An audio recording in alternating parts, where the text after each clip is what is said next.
Hello everyone, welcome back.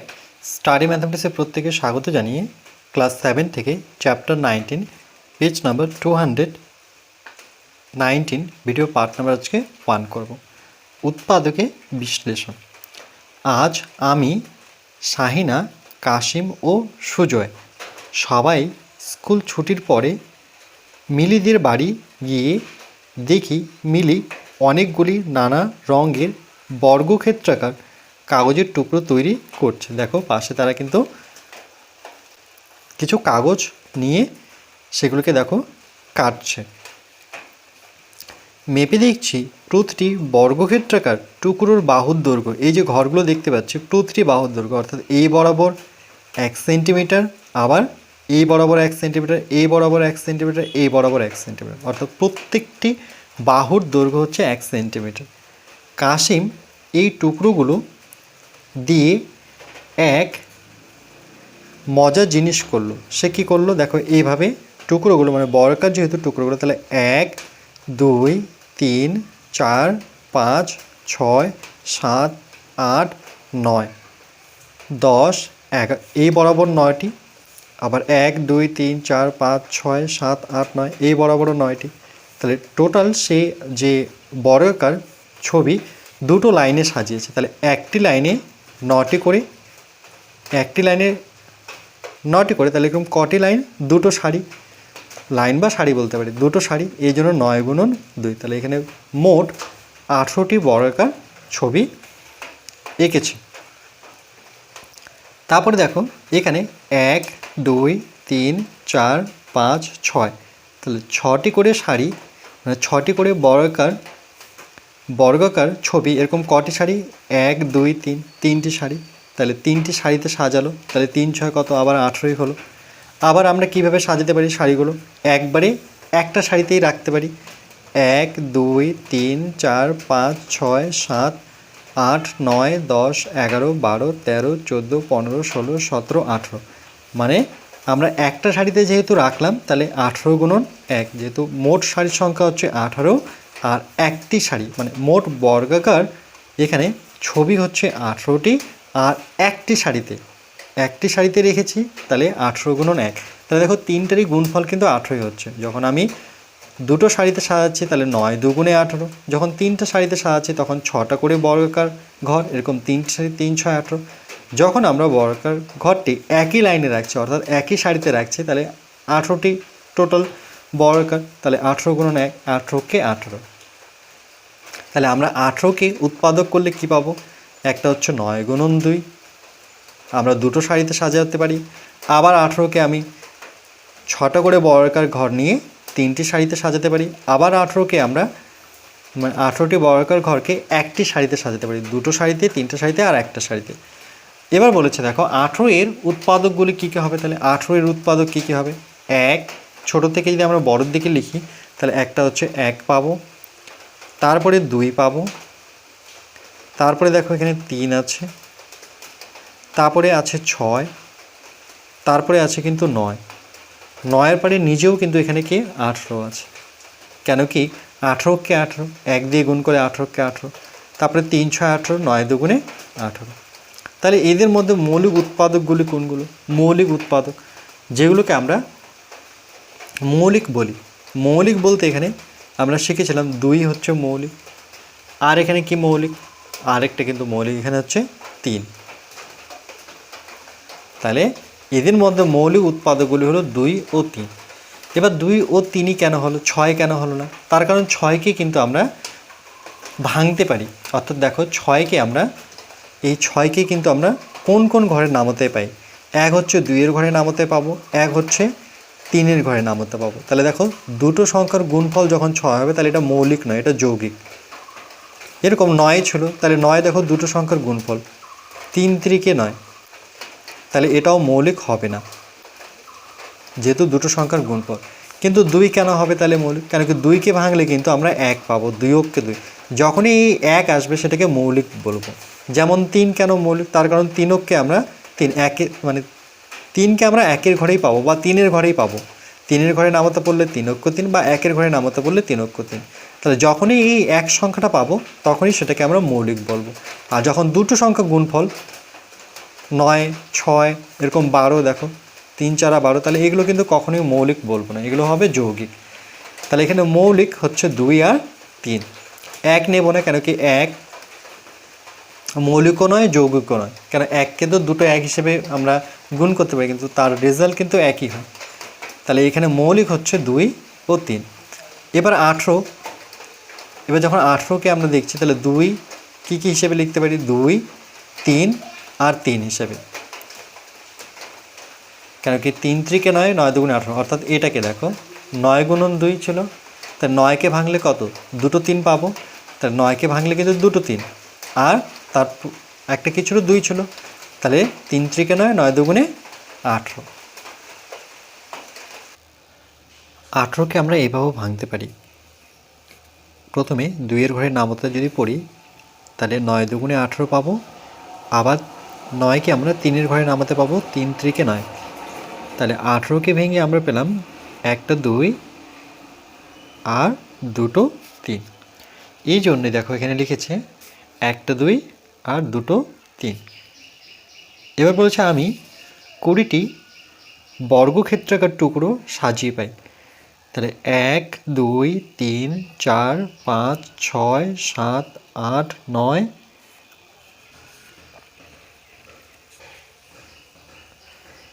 এটা হচ্ছে 10।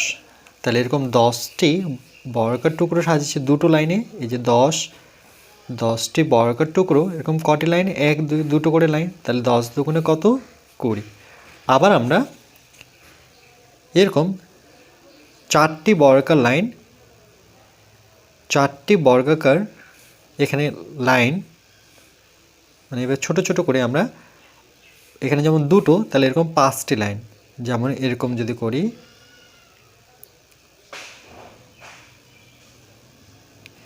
তাহলে 1 2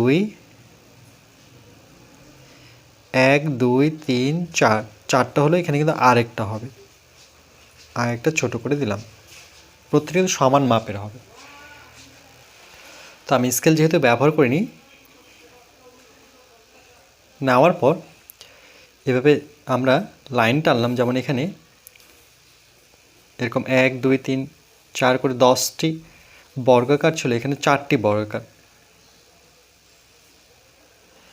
1 ধরে নাও 2 3 4, মানে এরকম 1 2 3 4, 4টি বর্গাকার এরকম কটি লাইন, 1 2 3 4 5, তাহলে 4 5 কত, 20। এখানে যদিও হলো না, এটা স্কেল দিয়ে করতে হতো, জাস্ট বোঝানোর জন্য আমি করছি।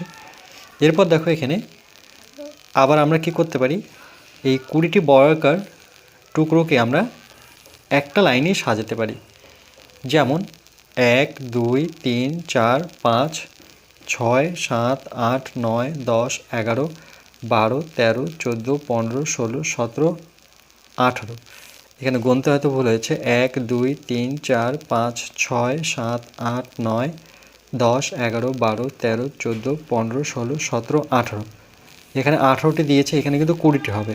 ওকে, এখানে কোথাও না কোথাও দুটো লাইন মিস হয়ে গেছে, এভাবে 20টি। ওকে, 20টি বর্গাকার টুকরো সেখানে একটি লাইনে থাকবে, এই জন্য 20 × 1। তাহলে 20কে আমরা লিখতে পারি 4 × 5, আর একবার লেখা যাবে 10 × 2, আর একবার লিখতে পারি আমরা 20 × 1। তাহলে 20 এর উৎপাদকগুলি এখান থেকে দেখে নেব, সব থেকে ছোট সংখ্যাটা নেব 1,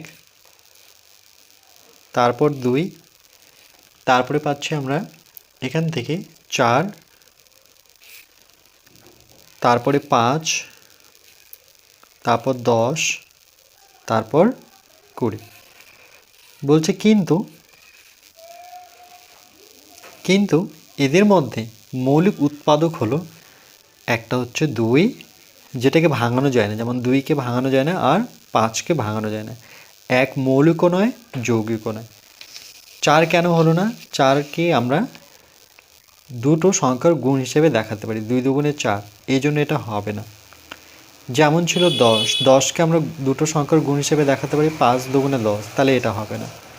20 হবে না, কেন কি 4 5 20, বা 10 দুগুণে 20, দুটো সংখ্যার গুণ হিসেবে যতগুলো সংখ্যা হবে সেগুলো মৌলিক উৎপাদক হবে না। 2 কেন হলো? তার কারণ 2কে আমরা ভাঙলে পরে 2 অক্ষ 2 যখনই 1 আসবে তখনই বুঝে নিতে হবে সেটা মৌলিক উৎপাদক। যেমন 5কে আমরা ভাঙতে পারি 5 গুণন 1, আবার 1 আসলো, এই 1 আসছে বলেই এটা হচ্ছে মৌলিক উৎপাদক। তাহলে 2 আর 5 হচ্ছে মৌলিক উৎপাদক। এবার 20কে আমরা কি লিখতে পারি? 20কে আবার এভাবেও লিখতে পারি, যেমন 20কে যদি আমরা ভাঙি তাহলে 2 এর ঘরে নামতে যদি আমরা পড়ি তাহলে 2 অক্ষ 2 পাবো, আর 0টা নামাবো, আবার 2 এর ঘরে নামাতে পড়লে 5 দুগুণে 10, তাহলে 20কে ভেঙে আমরা পেলাম দুটো 2 আর একটা 5। তাহলে 20কে ভেঙে আমরা পাবো দুটো 2 আর একটা 5।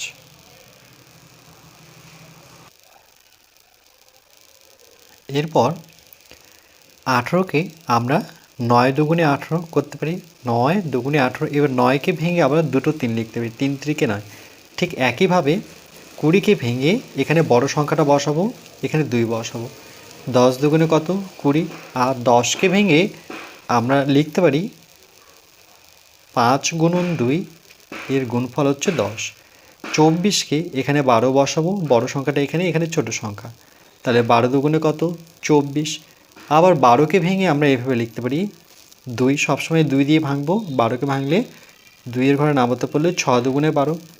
আবার 6কে আমরা 2 এর ঘরে নামাতে যদি পড়ি তাহলে 3 দুগুণে 6 পাবো।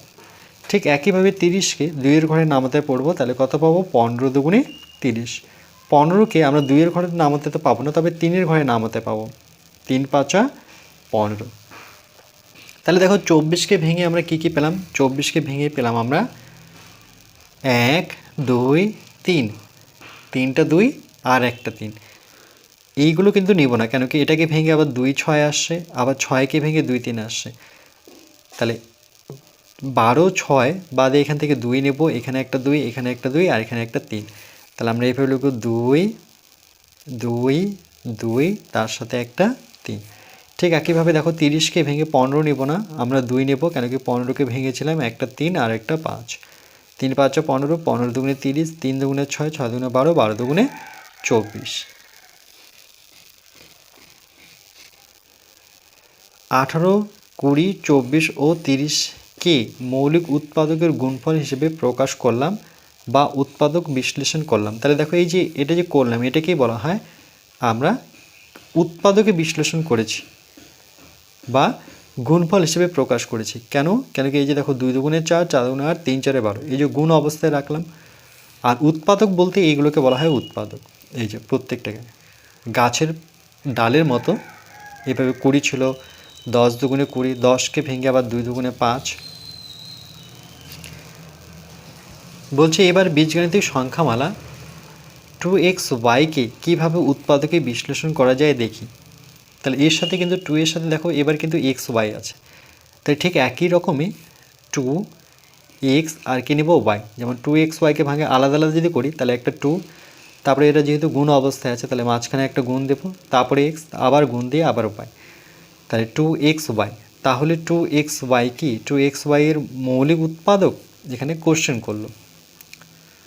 তো xy উৎপাদকগুলিকে xy উৎপাদকগুলিকে 2xy এর মৌলিক উৎপাদক বা এটাকে বলা হয় অলঘুকরণযোগ্য উৎপাদক বলি। অর্থাৎ তাদের আর উৎপাদকে বিশ্লেষণ করা যায় না। তাহলে মৌলিক উৎপাদক এরকম একটি সংখ্যা যেটাকে আর উৎপাদকে বিশ্লেষণ করতে পারবো না, সেটাকেই বলবো অলঘুকরণযোগ্য। যদি 2xy equal to 2 into xy, দেখো 2xy সঙ্গে ছিল, সেটা গুণ অবস্থায় মানে গুণ চিহ্ন দিয়ে xyটাকে আমরা ব্র্যাকেটে লিখতে পারি, লিখি, তবে উৎপাদকের বিশ্লেষণ অলঘুকরণযোগ্য ইরিডিউসিবল হয় না। এটা হচ্ছে ইরিডিউসিবল হয়, আর এটা হচ্ছে ইরিডিউসিবল হয় না, কারণ xyকে আরও উৎপাদকে বিশ্লেষণ করা যায়। xyকে কিন্তু আমরা উৎপাদকে বিশ্লেষণ করতে পারি। কেমন করে? এক্স ওয়াই, এটাকে আমরা এক্স গুণন ওয়াই করতে পারি। দুটো আলাদা আলাদা, একটা হচ্ছে একসঙ্গে যখন নেব তখন হচ্ছে অলঘুকরণ হলো না।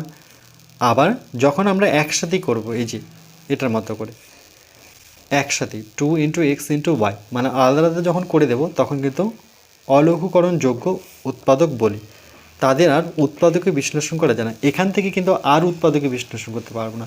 কিন্তু এরা যখন ব্র্যাকেটের মধ্যে থাকবে আর 2 বাইরে থাকবে তখন কিন্তু এটাকে আবার আমরা উৎপাদক হিসেবে বিশ্লেষণ করতে পারি। এই জন্য এটাকে অলঘুকরণযোগ্য হলো না। এক্স ওয়াইকে আরও উৎপাদকে বিশ্লেষণ করা যায়। ঠিক একই রকমভাবে 4xz 9x²yকে উৎপাদকে বিশ্লেষণ করি। যেমন এখানে 4xz, তাহলে 4কে কিন্তু আমরা 2 × 2 করতে পারি। 2 দুগুণে কত? 4, একটা x একটা z। তাহলে আমরা 4xzকে লিখব 4কে ভেঙে 2 × 2, 2 দুগুণে 4, সঙ্গে x সঙ্গে z, মানে গুণ অবস্থায় দেখানো, মানে সেটা হচ্ছে উৎপাদক। আবার 9x² ওয়াইকে আমরা লিখতে পারি 9কে ভাঙলে কিন্তু 2 × 3, 3 × 9, 2 x, যেহেতু এক্সের এখানে পাওয়ার 2, সূচকের নিয়ম অনুযায়ী এর পাওয়ার যেহেতু 2 বা সূচক 2, এই জন্য এক্সকে দুবার লিখতে হবে। সঙ্গে কি আছে? ওয়াই, তাহলে ওয়াই একটা আছে, ওয়াই একটা লিখ। তাহলে আমরা এভাবে লিখব 2 × 3, 2 x আর সঙ্গে একটা ওয়াই। এটাকে এমনভাবে ভাঙবো যাতে এই 3কে কিন্তু আর ভাঙতে পারবো না, মানে ভাঙানো যায় না, এরকমভাবে কিন্তু এটাকে উৎপাদকে বিশ্লেষণ করব। যেমন আচ্ছা, এরপরে পরবর্তী পার্টে আমরা নিজে করেই 19.1-এর অঙ্কগুলো করব। যেমন আমি একটা উদাহরণ হিসেবে যদি দেখিয়ে দিই, যেমন 18কে আমি যদি এইভাবে লিখি যে 18কে ভাঙলাম একটা 2 × 9, এটা কিন্তু মূল উৎপাদক আমরা বলতে পারি না। কেন? তার কারণ 9কে কিন্তু আরও ভাঙানো যাবে। আমরা 2 × 9কে ভেঙে যখন 3 × 3 করব তখন এটাকে আমরা উৎপাদকে বিশ্লেষণ করেছি বলতে পারবো।